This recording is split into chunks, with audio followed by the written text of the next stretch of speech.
Hello and welcome to another edition of UFC Fight Week. My name is Nico Pajarillo, joined by two of Australia's best, Robert Whittaker and Tai Tuivasa.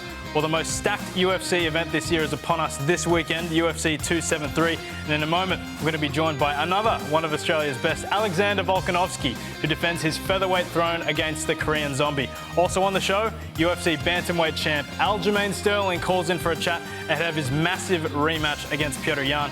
Last but certainly not least, Khamzat Chimaev faces his biggest litmus test to date, Gilbert Burns. We're going to break that fight down in great detail. So plenty to get to on UFC Fight Week. You are about to see something that you have never seen before. Oh! Look at the finish the fight!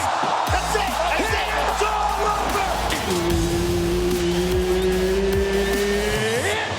Time! You may run for a long time. It's great to have your company and to have the company of these gentlemen. Welcome, guys.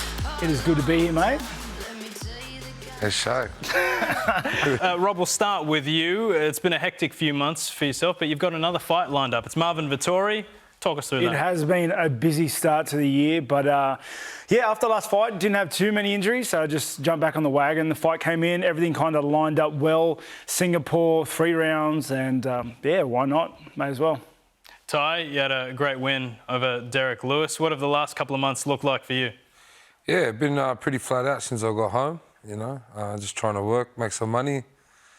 But other than that, just good to be home around my family and back in the area. How's Drink West going? Very good. We've been really busy. Been working hard on that, so got some big news coming with that as well. Let's talk fights now. You've mentioned Stipe Miocic and how much you'd like to fight him, but someone else who's sort of challenged you is Tom Aspinall. What do you make of the two contenders there?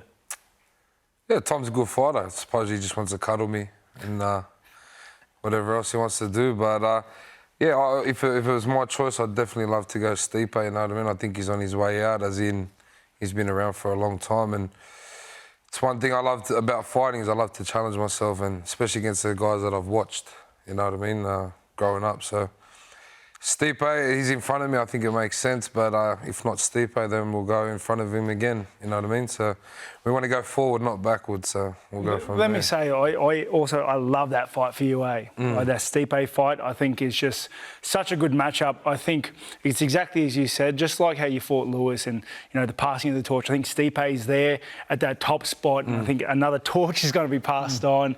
Like, a lot of respect for him. He's been a great fighter and he's a great dude, but I think that's the fight that makes sense. As you said, like, let's go forward. Yeah. And there aren't too many people, you know, in front of you at the top of the food chain there.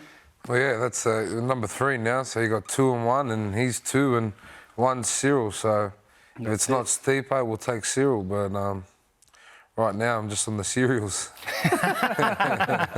Well, we can't wait to see what happens on that front. But let's take a look at this weekend's main card, and it looks like this. The Olympian